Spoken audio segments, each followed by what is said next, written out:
Good morning to you. How are you doing this morning? Good morning, Praise Queen. How are you doing? I saw your comment. Yes, they need to start their car and go to work. They don't need to be starting any kind of initiatives or anything. No, that's not it. Well, I came back for a main reason, and that was the comment left by Dr. Lauren 668. And she mentioned something it's important. Okay. She said 1998 also didn't left eye visit Sebi's compound in Latin America. Just Googled it. She died in a car accident while seeking Sebi's services. Correct. Correct. Yes. You you had a lot of black people during that time who were not receiving any medical benefits at that time due to unemployment and a number of other problems we had within the black community. And so, because of that, black health wasn't at its best time, during the 90s, well, until the 2000s. Okay. We are still working to get there. But black health wasn't a priority uh, for ourselves individually and government, you know, federally. It wasn't a priority. And because of that, a lot of people would go seeking holistic methods to cure themselves. Thanks to uh, York's zealots, he had strategically placed all throughout the country and in close proximity to celebrities. Yes, they believed everything that he said. And there are confirmed deaths at Sebi's compound. However, Sebi's zealots, they don't discuss that part, and they definitely don't want you to know. Mm-mm. But it's true. All of them were recruiting college age children. They were.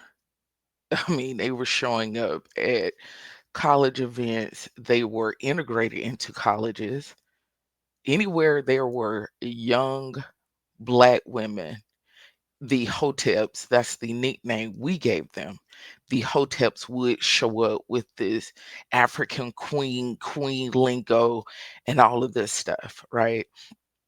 And the black man is God, and they would show up with this, and they would literally try to use psychological warfare type tactics for women to go into these organizations. And they endured severe abuse, and some of them died. Some of their children were sexually abused, physically abused, mentally abused, right? And I wanted to speak with you all to give you an idea of why the Umars, the Fords, the Yorks, the Sebis ended up exploiting the black community. During the 80s, black America was crippled by the crack epidemic. Our community started looking akin to how New York and other cities looked during the heroin epidemic in the 60s. It was bad. You had people who were professionals go from Mr. or Mrs. So and so to crackhead Paul or crackhead Diane. That's what happened. We lost an entire generation of black people. They were off the playing field. They were not in the business sector. They were not investing in the community. They were not able to teach anything to the community. You had a lot of children who found themselves in foster care. You have a lot of children who ended up having to be raised by their grandparents, aunts, or someone else. You had the men leaving the household, and they ended up selling drugs within the same community they were sleeping in, right? but they figured that was the way to get quick money or become somebody, air quotations, within their communities. You have to take into consideration as well where uh, some of the dysfunction we're seeing right now, where does it come from? Well, you have to understand those adults in their early 30s and late 20s, some of them, it's really more early 30s, late 30s. Those were some of them. You have to remember, we had a lot of them during that time. They were crack babies. They were born addicted to crack. It was bad. It was bad. Their mothers were, excuse me, the fathers were feeding the moms dope just to keep them in compliance and then get rid of them when they weren't of any use. Well, something else happened during that time. We saw um, that Reagan started taking, and first Bush started taking a military response to the drug epidemic. This is when you start seeing all of these specific law enforcement teams being formed all around the country. They were using military grade tactics and weaponry. They had tanks literally coming into communities riding tanks. I'm not exaggerating to you right now. This was a reality. You could be visiting your cousin who they may be living in the projects, and next thing you know, a van or something pulls up, and you have all of these law enforcement people jumping out and police cars showing up from out of nowhere. The entire community in shambles. Right. I'm giving you an understanding so you can get it once I give you the end of it. And then you see they came up with the three strikes law, right? It was an easy way for them to lock up Black men. They didn't offer them skills and trade programs at the same level that we provide them now. They were non existent. People were being undereducated. They didn't even bother to try to educate a lot of those children. They would send them to special schools and little small classes around the corner away from everyone else. And that was psychologically damaging to them because they were being shown every day that you're not like everyone else. You're not good enough to be with everyone else. So you need to be out of sight, out of mind. That's what these children were experiencing. And now those children, they're adults and they're online saying crazy things to people. I'm just showing you something right now. This was our reality. This is what we lived. During the crack epidemic, that is when we started seeing the true deterioration of the Black family. Because either your daddy was gone because he owned drugs, or your daddy was gone because he sold drugs, or your daddy was gone because he was killed. It's during this time we started seeing a whole lot of gun violence. That wasn't that wasn't normal during our time. It wasn't. It was shocking if someone were shot or killed. I keenly recall the first time I realized that it was never going to be the same again. My great grandmother and great grandfather, all of their property and homes were in a part of South Carolina deemed, pretty well to do for Black people. But during the 80s, that changed. That became the hood, okay? The hood. So here you have my aunt, my great aunt, and she's raising one of her sister's son. Well, anyway, he ended up standing in a parking lot with a bunch of drug dealers, and because he was selling too. And one of them had a gun. And of course, they don't know how to use the gun. They shot it, the bullet ricocheted and hit him, and he was killed. He was killed. He is the first person I know in my entire life who were lost because of anything related to the drug culture or firearms being used to kill somebody. And I'm not kidding you. When we went out there to talk to the people who were standing out there with him to find out who actually had the gun, when my mom and all of them went out there, I stood there on that gray gravel and thought to myself, we'll never be the same again. And when I said when I thought to myself, we will never be the same again, I could see it. It was Black people. And I'm standing there holding my mom's hand, and I thought it. We will never be the same again. And it's true. So now you have an understanding of chaos. They were not receiving a whole lot of financial benefits if they were on the system or they were disabled. This is during the time they really start cracking down on child support. See, before, child support was something that was given to women who had husbands and their husbands worked and had professions. They got divorced. So the government wanted to make sure, or these lawyers made sure, if you don't pay alimony, you definitely going to pay child support. That's how that went down. And so the government was like, well, if we can make them take care of their kids because they're getting divorced, we're about to make them take care of their kids too. That's how and they started getting strict about it because they were not contributing to their households or they were not helping their children. The only prize the kids were given, a lot of them were able to say, "Oh, my daddy was a big time drug dealer," and that was it.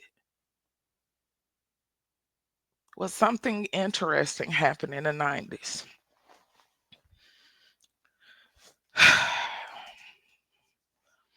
We saw a shift at the end of first Bush term and the beginning of Clinton's term. All of a sudden, you have federal money flooding the Black community because there was a demand. You're locking up all these people. We need to be able to take care of our kids. You won't give us anything to help us. You still have women out there who were cleaning houses to be able to take care of their kids. That was a real thing. They were undereducated. They couldn't get, air quotation, good jobs. So guess what they have happen? They start really using the Department of Education for what it was intended for. You saw a huge shift. All of a sudden, people were going to college. Then they turned around and gave the money to churches and nonprofits. Then they started paying daycare for them so they could go to college. So you had churches popping up with all of these daycare centers. Then you also had them doing workshops for home buying. This is the generation when you saw this massive shift of Black people going from the bottom of the beer barrel, the belly of the beast hood, who used wisdom, had a support system, and they listened when they were giving good advice. They went to school and then they started buying houses. It was like hand in hand, right? And that's how this bubble was created. I'm showing you something. This is how this economic bubble was made. Because even though they were going to college, we really didn't understand buying a home, APRs, and all of this finances associated with buying homes or understanding interest rates when it comes to student loans, right? So you have this shift. They're getting out of the hood. They're going to build these nice homes. I mean, we used to call them like McMansions and stuff. They would deliberately build them to look a specific way. And you saw the shift. You saw a spike in Black women, well, just Black people in general. All of a sudden, their lives are changing. The people you all call aunties and all of this, that is the generation who we made that shift happen. We made it happen. That's how I'm trying to tell you, we're cut from a different cloth than you all, because we really were in the belly of the beast. We were. We saw our teachers get served crack. We saw, air quotations, baby mamas get their teeth kicked out by their boyfriends. We saw kids roaming around in the neighborhood in a diaper by themselves because their mom strung out. We actually saw things like that. We actually saw mothers just leave their kids in the house, or bringing crackhead boyfriends in the house who end up touch. We saw all of this. And then you have this shift that occurred. And it was amazing. And the Black church was part of that solution, where they were teaching about home buying. They were teaching them about repairing their credit. They started teaching them things to help them be self sufficient and no longer depend on the government. Well, you see, the Hoteps didn't like that at all. Something else happened with this three strikes too. I forgot to add this one. See, a little later on, they decided to say if you were charged with certain crimes, see, you couldn't get a student loan. You couldn't go to college. And that was deliberate. That was deliberate. And it still works to this day. And those who were incarcerated are not being educated to go get a trade instead of the degree. And you still will make a whole lot of money, right? The Hoteps did not like the fact that the government trusted the church, the Black church, more than them to empower and help Black people. And the reality is that they were empowering and helping Black people. They started building education centers. They started building community centers, right? They started buying the vans to be able to pick the kids up from school. That's when we saw the beginning of after school programs. We had tutors. The grant money was going to tutors, who at churches, the kids would go and get tutoring and everything. Yeah, that's how it went down. And the Hoteps didn't like that. So they turned around and exploited Black people, and like, oh, all them churches want is your money. The money wasn't coming from the members.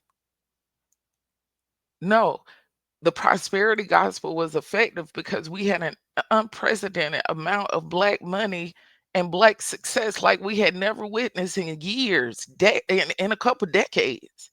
It was a time to celebrate because we had already been dealing with a drug epidemic and HIV and AIDS that decimated our community, destroyed it. I'm talking about destroyed it. A very small percentage of Black America were not impacted or knew about or saw the results of the crack epidemic. Very few could say they didn't know anything about the crack, what was going on with drugs and drug dealers back then. That's how widespread it was, right? So back to what I was saying. The Hoteps lied and said that the money was coming out of Black people pockets. That's not true. Some of the money came out of Black people pockets, but most of it was coming from the government, and they were using the money correctly. It's when we started getting into the early 2000s, we started seeing a misappropriation and abuse of funds. That's when we started doing it. And that's because of anything. If you give someone a tool and they misuse it, it still doesn't change the tool. If you gave me a hammer and I'm supposed to nail something, but instead of doing that, I use that hammer to bust you in the head with it, it's still a hammer. It's the same thing when it goes down with this money they were provided. The money was for the Black community. It was given to some of them, and they took it and abused them. They took it to go buy fine cars and all of this, right? So that was another problem we had. That same igmo mentality that was used from people on the block poisoning our community. Then you had them stealing for our community. So the Hoteps were getting the government money as well, but they were not doing anything for for the community overwhelmingly, because you should be seeing schools everywhere by this time. As a matter of fact, they should have their own college campus because they were given a lot of money from the government. Now, Umar Johnson, how does he play? He wanted the Hoteps. You have to understand, during that time, he was extremely young. I'm serious. But then you look up and people are paying him because it started with him influencing college campuses, right? Everybody loved this good brother and everything, everyone talking about him. We didn't have no internet to spread the word. The information was coming from other black people, and we trusted each other back then.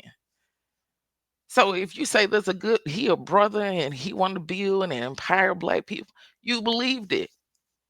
You believed it. If you're a college student, yeah, you think it's okay to take your school money and give it to a scammer because you're young, you're a kid, you're not thinking right. And here you have them taking advantage of the fact those children who were put in the round the corner class, those children who had learning disabilities, those children who no one really cared about as far as our community knowing what to do with them and for them. So if we didn't know what to do with or for something, we really just didn't invest no thought into it. We would just go along with it and just protect them and support them the best way we could. And so Umar started talking about the fact that they were pipelining black boys into the prison system. That's no lie. I just told you how they do it. They did it. And they wanted them locked up for good. That's where you get this three strikes thing from. They did dare, they did just said no, three strikes, and all these SWAT and all of this, and they were going to prison by the droves. He was right. And so it left a lot of black boys and black girls fatherless, uncle-less. It wasn't no uncles. He was in the penitentiary too. You see, and granddaddy old by now. That's why I don't understand these kids don't know what they're talking about. They be on here talking about things they don't know what they're talking about. They weren't alive during that time and just be talking. He was right to an extent. We started listening to them because we believed that they were pro-black and they were going to do something to keep our boys out of prison and keep our men out of prison. And they didn't. Because you see, they believed, government believed Umar to an extent and those like him. They believed them to an extent, but they wanted to be slick.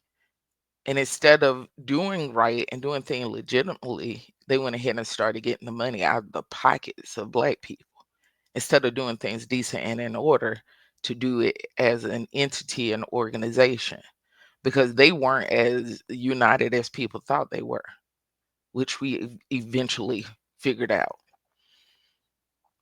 So here you are in 98, 99, talking about Sebi and how he can heal anything.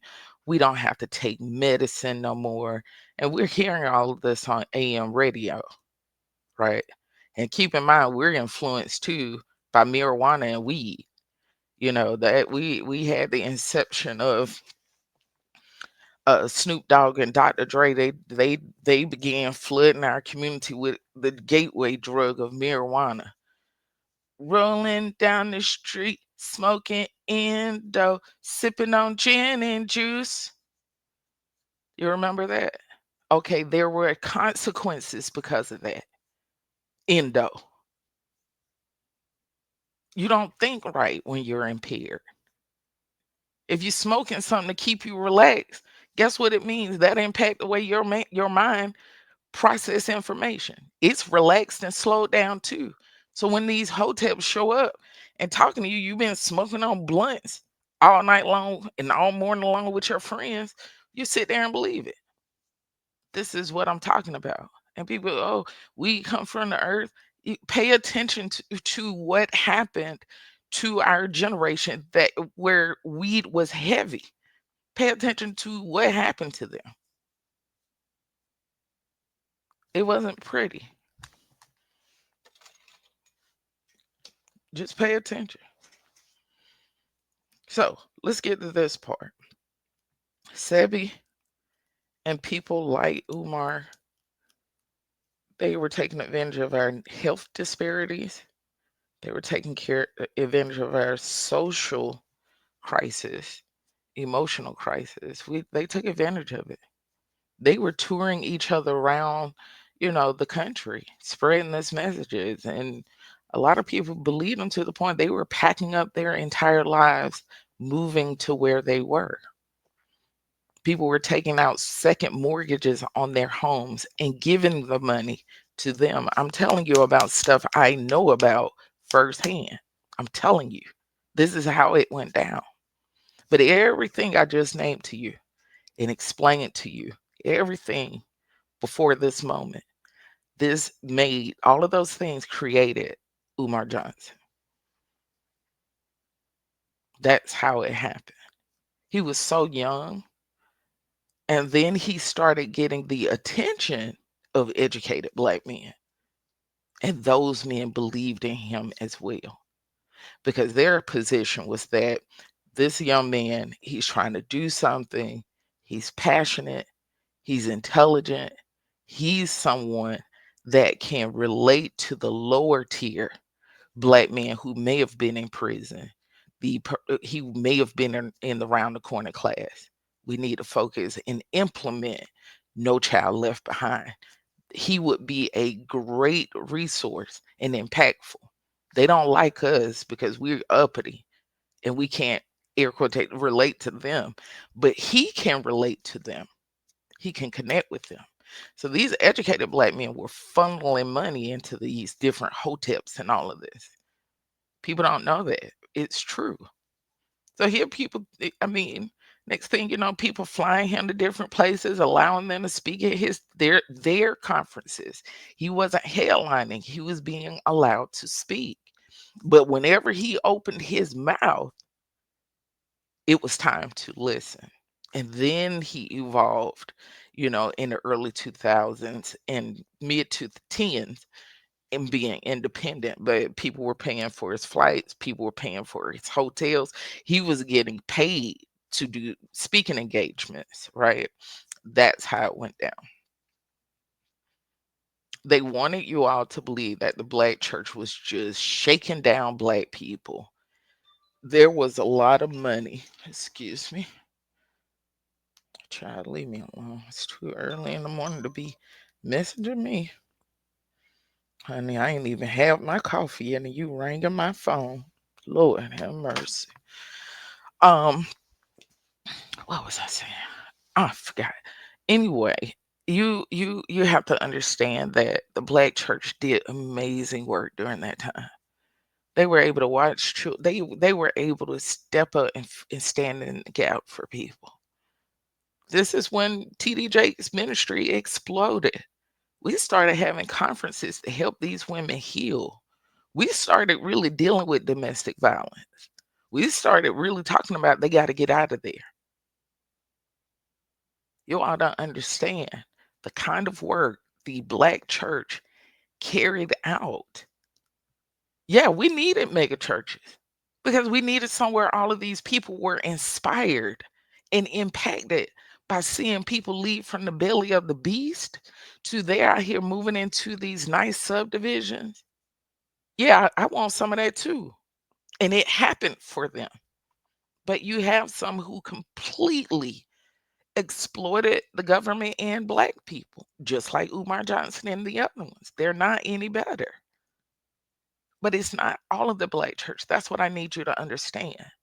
When you get a chance, I want you to ride around your city and ask people where were the main big churches during the 90s, in the 80s, and ask them to show them to you. Then you'll see and find out what were they doing during that time. And you'll find out they were doing a lot of things in the community. All of these food distributions and helping people, they were really doing the work. They were. They weren't just standing there talking to Black people like Umar and all these Hoteps. They were doing the work. They were doing the work. And if the Hoteps had good character, instead of attacking the Black church, they would have worked with the Black church. You see, they could have been talking and empowering, and then you have the other portion who are actually, they have the money in order to do the work. See, that's what should have happened. But when people have greed and all of that involved, and they trying to do something, underhanded or dirty, see, you don't want to partner with no one but another manipulator and schemer. You don't. That's what you want. So you're not going to line up with the people out here actually doing something. And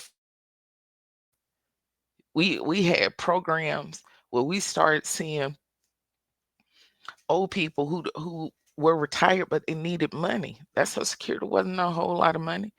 And what they were doing, they were getting these Vista grants. And these people were able to get benefits, good benefits. They were able to get them a stipend every month.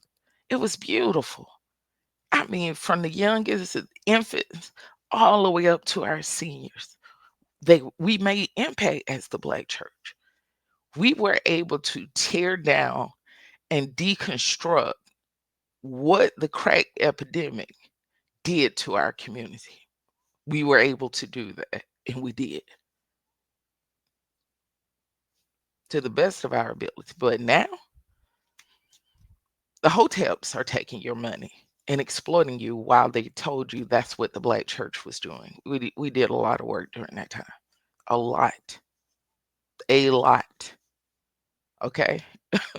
Don't let them fool you. So what do you do about Umar now? Don't sow into something that's corrupt. And no exaggeration, he's been through tens of millions when you add up the hotel rates and fees, you add up the airline fees, you add up the per diem, the amount he was given for speaking engagement, the money he was given because people want to sow into what he's doing. It's during that time they started telling Black women about not relaxing their hair. I remember that. I was on my front porch in 1998, and they were telling Black women about the relaxers causing cancers. That was in 1998. I first heard that information, right? So it there was good information, there was good, but it was too much bad. You think about all of that money. You had a lot of well-to-do Black people who were giving those Hoteps money. I'm not talking about $1,000. They were giving them tens of thousands because they knew what the hood was going through. Because they really cared. But look what they did with it. In the 90s, they were like, oh, sitting there telling us we don't spend our money, talking about, oh, we're going to open our own Black schools. We're going to have our own colleges. We have to take our power back. Listen, my brothers and sisters, listen to me. We can do this. The Black Panther Party, they made their impact. It is now time, my brother and my sister, for the Black men, the Black woman to rise up. Yeah, all of that. All of that. All of that. Can't wait to read y'all comments. Have a good one. And please, I hope you learned something from this. You take care now. Much love to you. Take care.